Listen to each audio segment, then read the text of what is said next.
I'm telling y'all the truth. Is Keon Coleman gonna play? No. See what I'm saying? I'm telling y'all what y'all want to hear. Is Matt Malone playing this week? No. See? That's the questions y'all need to be asking me. I got them for y'all. Limited practice today. We don't know yet. Questionable. We got to check for the game. Is Kincaid playing today? No. He's not playing today. Is this good skating weather? No. But skating is also inside, though, so you good. So it might be. What's up, though, man? What y'all got for me? What was your first reaction, thoughts when you saw Micah back in the building and then just seeing him go through practice today? I knew he was coming. I think the whole team knew at some point this year he would be here. Now his role, we didn't know, but I knew Mike was going to be here. This is where his heart is. This is where home is for him. So, and we talked to Micah all the time. Micah would call us. I think he was getting bored at home. Don't tell him I said that, but I think he was getting bored. He missed football, so he's back. But we all happy to have him back, though, man. Just that vet, that leadership that he brings, and just him understanding ball. We can all use it. Seeing him back in the building and just talking with him for the first time once he was back, was it almost like having an old friend back, almost like he never left? Yeah, I even said it yesterday. I said it felt weird just like him being on a scout team. You know, for me, just getting here last year, he was like just running the show, and to now like he on a scout team playing running back. It was kind of crazy, but yeah, man, it's like an old friend, you know, that actually just like never left, you know, there but just not there. So what are the challenges this week with Los Angeles with not having, you have Cooper Kupp and then Luke on the other side, two good wide receivers. How much more challenge does that make your job this week? Well, I think every team that we play have two good receivers, but they got two guys that can go, and they got a good quarterback, who I think is one of the best in the game. So it's going to be a challenge for sure. We just got to kind of do our job, and that's it. What to say about Micah and just his desire to really help the team in any way possible that you mentioned? He comes here, he's a guy who's been a two-time All-Pro, and yesterday he's saying that he's doing scout team running back. I mean, that just shows you how good of a person he is, you know? Because some people wouldn't be able to, like, put their pride aside and come here and actually, like, help. Some people would be like, well, I'm still in good shape. I still can play ball. I want to play. I'm not coming here for no role other than playing. And you got a guy like him who, like, nah, I can put my pride aside. I did what I did. Now it's time for me to give what I know to the guys that are playing now. What's going to be the key for you to get your first interception? So catch. I might have to put some stickums on my glove. But nah, just catch the ball. Just look it in. Not look to like make moves before I catch it. So actually just catching it, honestly. You said Matt Stafford is one of the best quarterbacks in the league. I guess what does he bring to the table? I mean, I feel like his arm is one of the strongest that we've seen, and his ball placement is top tier. And he also he does a lot, you know, with how looking you off. So, and we seen him do no look passes in the Super Bowl. You know what I mean? So he got it all in his arsenal. And you give him 4.4 speed, it might be the greatest quarterback. You know what I mean? But nah, but he just good though. He's just good quarterback. They run a lot of tight splits with their wide receivers, Mm-hmm. and they kind of get involved in the blocking a little bit. What do you think about preparing for them and knowing that they crack back a lot in the corner? Yeah, that's one of their thing. Every receiver blocks for them. It ain't just one guy where you come there, you like, oh, Cooper Kupp probably is not in the run game. Nah, he actually is in the run game as well. Every one of them, they get taught the same thing. All of them block, and they do a good job at it. Is it a different mindset that you have to take, knowing that as a corner you're going to have to be in the run fit a little bit more this week? Nah, because we be in the run fit all the time. We always in the run fit. We always getting tackles. It seems like that's just like the new era of football. Like, go out there. Those guys are far away from the football. They're probably the lightest guys on the field. Let's just see if they want to be physical, you know, and then block everybody else and just leave them open. So that's usually just what they do. So, and that's the thing here. You can't play here if you can't tackle. That's what coach said when he first walked in. Corner, you can't tackle, you can't play. So appreciate y'all. Yes, sir. Thank you.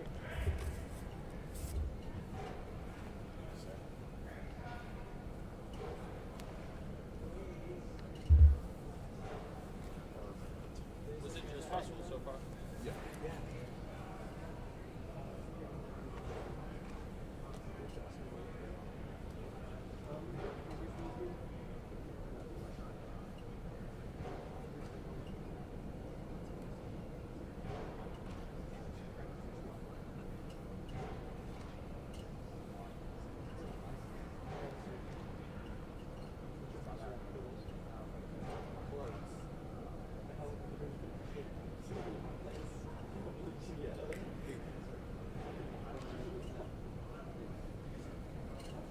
variation of that. Yeah. Gotcha.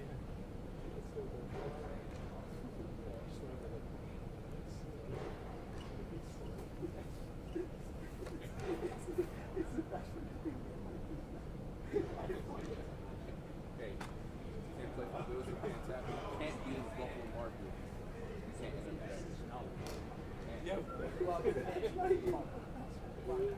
This is called prime time. There's a bad time. That's what it is. Hopefully it's on the People broadcast. get paid. That's the first thing that's when I walk in the building. Said, you ever line up and tackle a wide receiver? I go, what? He goes, not at all.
Hut.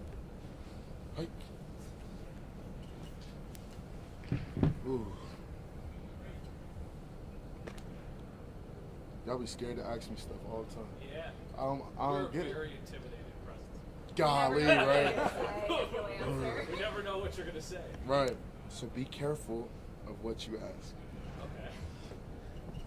What does it mean, yet again, the third district nomination, Walter Payton Man of the Year? Obviously, that goes beyond football. It's not something new to you, but to continue to receive that recognition, what does that mean to you? It means consistency. You know, I think that it means someone knows their true self and who they truly are. I think also it means that to the core that what's going on is not fake for it to be the third time. And it's always and will always be my biggest honor. Even when we win the Super Bowl, even when all that stuff goes, you know, like the Super Bowl is beautiful, team thing, you know. Even winning Walter Payton, the nominee, it's still a team thing because I have a team of people that help me. But when it comes down to it, like I will have, you know, that patch when that comes, and I will, you know, be in that world with the rest of the honorable and great people that have won that award. And it can't be bought, it can't be faked, and it's a true honor every year. And I don't expect it every year. Like I don't just say, oh, I'm still here, I'll get it again. You know, but we bust our butts in the community every single year. Every off day, every Monday, sometimes even Monday, Tuesday, and Friday. Like we're in the community. And it's a full-time job, and I am honored to be able to work for the community and to serve and to be one of those people that, you know, like the people in the city and the people that are part of the Dreamers can lean on. But it's a true honor, you know, like 3 times it's beautiful, but it's like the first time every time. And I'm honored. And why? Because it's the first time every time is because, like, you know, it's voted from my teammates. It's voted from the coaches. It's voted from, you know, like some of the leaders in the community. And every year we have a different football team. So with having a different football team, that means that, you know, you kind of have to show who you are every year. And people are going to have to see whether it's real or whether it's fake or whether you're doing it just for this or whether you're doing it just for that. But it's a true blessing. It really is. You have so many different events. Do you have a particular moment or events that maybe stands out or has had like a more lasting impact than what you thought about? You know, they all do. But I'm going to be honest, I have one that's coming up on the 10th. And it's with Wester. And I'm partnered with Wester. Like, I'm a Wester, like, guy. And, you know, Beth never really, like, wants to get credit for the beautiful things that she does. But, you know, Beth is one of those people that runs Wester, as well as Lash and Brad and Scott. Like they're all a team of people that have gravitated around me, and I've gravitated around them. But, you know, Beth is a special person, and she helps lead, as well as Abigail. Abigail helps specifically hip to hip with the Dreamers. And on the 10th, like, we're going to be like giving away, and I mean a ton of toys, like a ton of toys, bags and gift bags, and to all these different schools around the community. But why I think it's going to be uniquely different is because, like, you know, in a lot of ways, like Jamarcus Ingram, like, he follows and he just learns and he just listens, and he allows me to coach him, and he allows me to, you know, mentor him in a lot of different ways, like whether it's drifting, whether it's football, whether it's trying to be a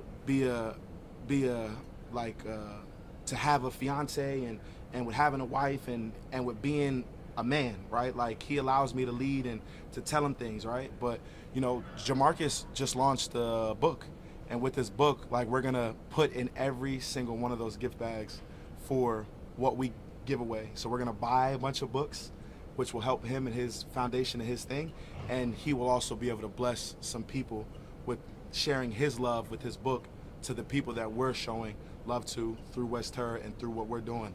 And I think that that's going to be like one of my favorite ones, because it'll be the first time that, you know, somebody has actually wanted to, you know, jump in and help and to do his part. And I'm honored to be able to do that and say that. But I think that one will be the most special. But every event is special. Whatever that newest one is, it hits different every single time. I can't pinpoint and give one all of that credit, so I'm going to talk about that next one. And I'm honored to do so. When did you first start to realize how important service and community was to you and who you wanted to be? You know, I was a kid. Like, I was literally a kid, always helping, always trying to, you know, make somebody smile, understanding feelings. And that started when I was a kid, like a kid, understanding feelings.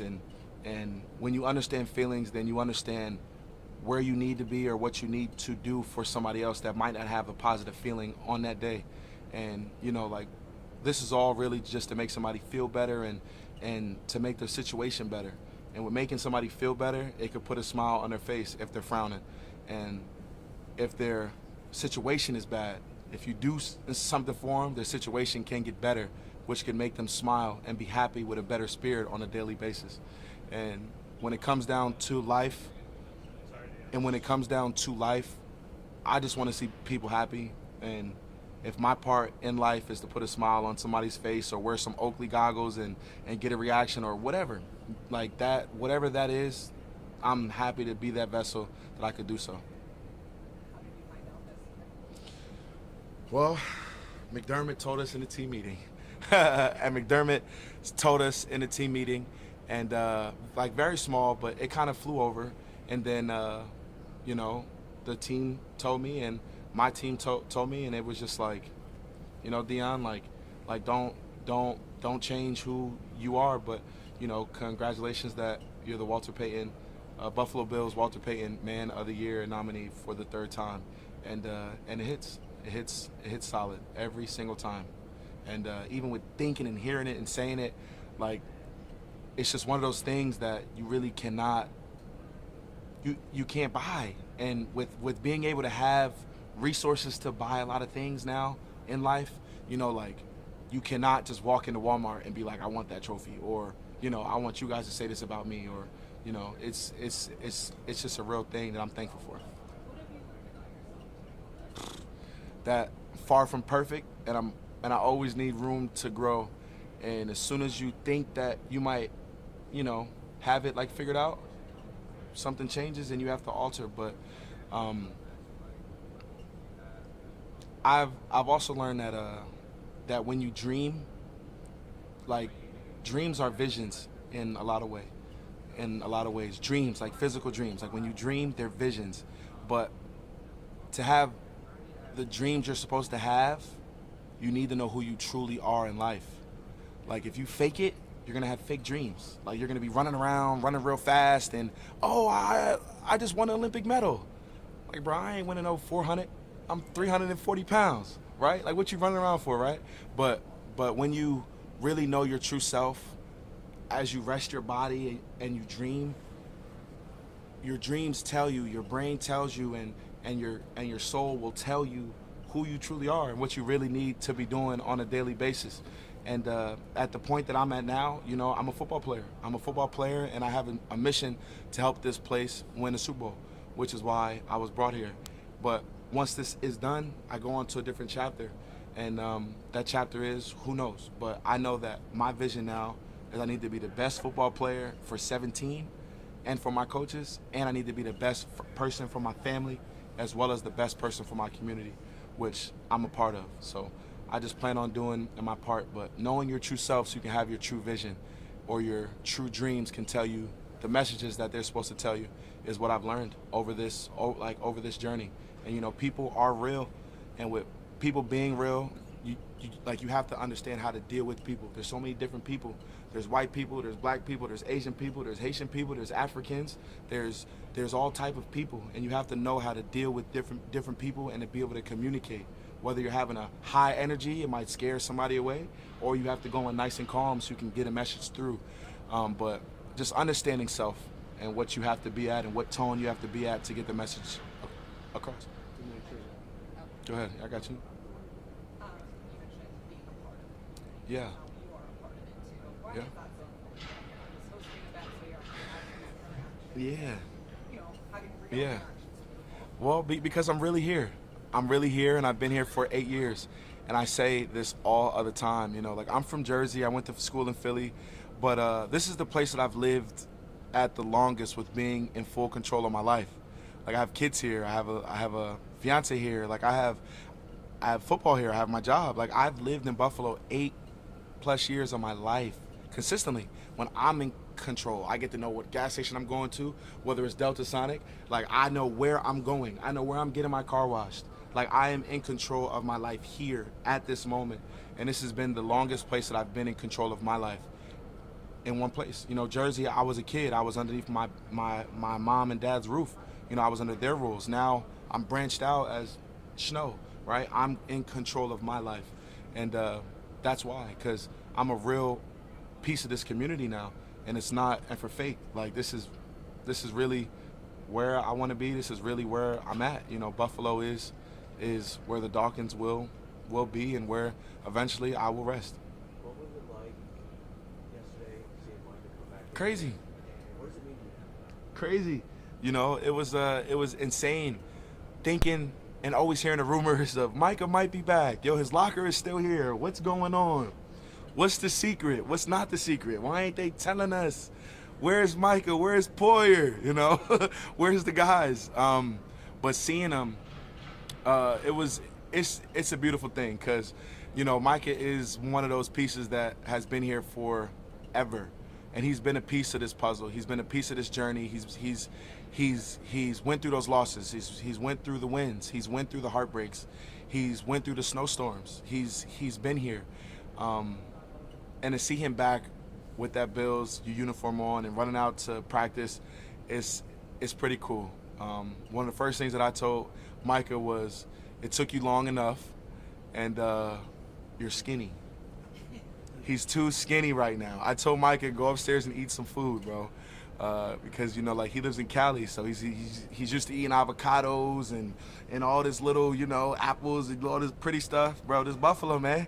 Go have a slice of pizza, dude. You know what I'm saying? Like, but just being me, you know, just joking with him. But I called him skinny, and I'm happy that he's here. 2-3 years back, and that energy bubble that's walking around this building is the coaches think and the players think as well as what we needed. You know, that positive Micah feel of the aura of Micah Hyde, and you know, I'm thankful to support him, and I'm thankful to continue to welcome him back with the warm welcome. What can his presence do for not only his position, but Yeah. the team as a whole? Teach, you know, just continue to teach and to be that leader, you know, of knowledge of the game. And with Micah being present, you know, Micah will give gems that somebody might not know, or support when things are going bad, support when things are going good, because he's had success, and you know, he's had the other side too. So for the new guys, really not the new guys, but for the guys that are playing at a consistent basis, it's drastically different for a lot of people. Micah and Poyer were here tag teaming this for a long time, so they were out there during those big games, during those long moments, during that. And for him to be here, I think that he's going to sprinkle some of his gems of knowledge to the guys that need it. Even the guys that are not on defense, the guys like that on offense. Like, all right, guys, look, like, you know, it's a shorter day. You know, like you might like want to go and do this, but you need to hit that training room just a little bit longer today and then go about your day. Like different things. So the coaches know and what they're doing, and I support them. Dion, when we talked with Sean earlier this week, he talked about seeing you grow from when you first came into the league and being on the leadership council now. Yeah. And he said he wasn't surprised necessarily, but that he's proud of you and sort of the player and person that you've become. When you hear those words from your head coach, who's seen you grow from when you first entered the league, what does that mean to you? That dad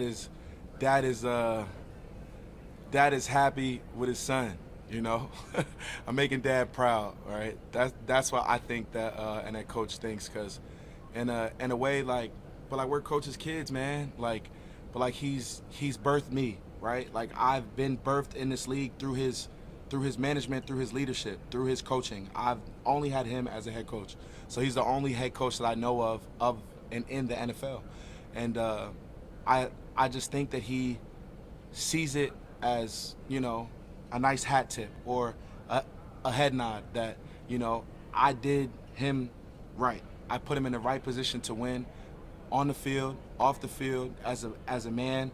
You know, I've been a good leader, and I've been doing the right things, because we all learn, we all see how he is as a dad, we all see how he is as a coach, we all see how he is as just a regular person. Like when he takes that coach hat off, which he very rarely does, but you guys seen it last game when he did the Snow Angels, right? That was one of the first times that I've seen Coach actually like, hey, you know, great, you know, but we're seeing a lot of things in real time. But I think that Coach just sees it as, you know, like he did one of his guys right, or as I call it, dad. That's Pop, man, you know? Why do you think that happened? What do you think that's happening this year? He's separating or relaxing. Every day people get better or they get worse. I think it comes down to Coach stacking more positive days than negative days. And he's stacking consistently positive days in practice and meetings, and as a man, he's just stacking them up. And who knows, maybe yesterday or the day before the game or the day of the game, all those Jenga chips just fell over. And it might have just been just that little bit to take him there. But we see it and we feel it every day. You tell me. I feel like it is. It I is. see that Snow Angel thing. And Yeah. To me, the observation I made, I thought back to that Can't Touch This video. He was dancing before the Wild Card Yeah. against the Bulls. Uh-huh. And he went on the run. And it just feels, at least externally, like something's different. Do you feel that internally? Is that a correct observation? I don't want to get nobody in trouble, but it's drastically different. Our quarterback is engaged. It's drastically different, you know? There's love in the air, man. Nah, man, it's a beautiful thing, right? But it is drastically different. And, you know, I'm a jokester, I'm Dion, but, you know, we all stem from the head. He touches that ball every single play. And not to say anything bad that ever happened was because of anything. That's not what I'm saying. But when he is fully right and he feels fully complete, we have the best shot of winning. And my quarterback, which what I take very, very serious, is right. Mentally, physically, emotionally. You can see how he smiles. You can see how he is on interviews. You can see how he is running on and off of the field. You can feel how he's playing. You can feel it. You can literally feel how that kid plays ball. And that's what's different, you know? It stems from 17, and the rest trickles down. You know, that's why I take so much pride in being All-Pro Snow. Like, I want to be the best version for him because he has showed me the best version of Josh Allen currently. And next year it'll change to a better version. And every year so forth after that. But yeah, you know, 17 got, you know, opposite. I don't know. You know, don't hold me to that, man. I don't got no ring on yet. I should, you know, if guys wore rings, I would have one on. But, you know, my lady got one, you know. Go ahead. David Edwards is facing his old team this week. What have you learned about him since he joined the Bills, and this season especially, just as a player and a person? What have you learned about? I love Dave, bro. I've learned that Dave is so cool, bro. He's just uniquely himself. He's just a guy. He's just a guy, man. That's just who he truly is. You know, like, Dave's not gonna walk into a game with the Balenciaga fit on and all. He's not gonna do that. But what he is gonna do, he's gonna play ball the right way. He's gonna communicate on the line. He's gonna assist with Connor and helping direct the traffic of everything. He's going to do his part. But I've learned that he's a really, really dope dude, man, because I get to physically talk to him and be right next to him every single play, and I pick on him. So me picking on him and him ping-ponging it back and us just making it right, you know. I always say that I'm honored, but I am honored. I'm honored to help him grow. I'm honored to push him to be a better lineman. I'm honored to make him whole in a lot of ways, because Connor is on one side and I'm on the other, and me and Connor literally help create what Dave is, as well as Dave is himself. But like, you know, like, we're only as good as our partner, and but we can sling. If Dion is doing great and he's doing bad, it'll never work. But since Dave is doing good and Dion is doing good and Connor is doing good and everybody's doing good, it all flows and goes the right way. But I love Dave. That's my boy. Yeah. Somebody doesn't have no more questions because it got quiet. Y'all good? I appreciate y'all. Yeah, thank you. See, it took you long. Like, you were like, oh, nobody's going to ask. Yeah, nah, see, Stop I can feel it. Yeah. Like, once it ends, it's just like everybody's just like, just stare at you. Thank you, man. Appreciate y'all. Thanks, Dion. Thank you. As always. Congrats, Dion. Nah, thank you. Appreciate it. Don't we start with the first one?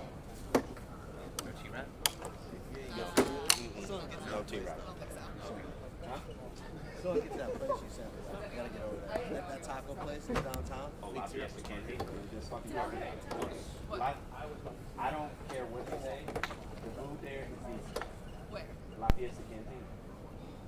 Downtown, it's not downtown. That shit is decent. And the drinks. And the drinks. I've only been once. Oh, is that the Miami all could have been better. What did you get?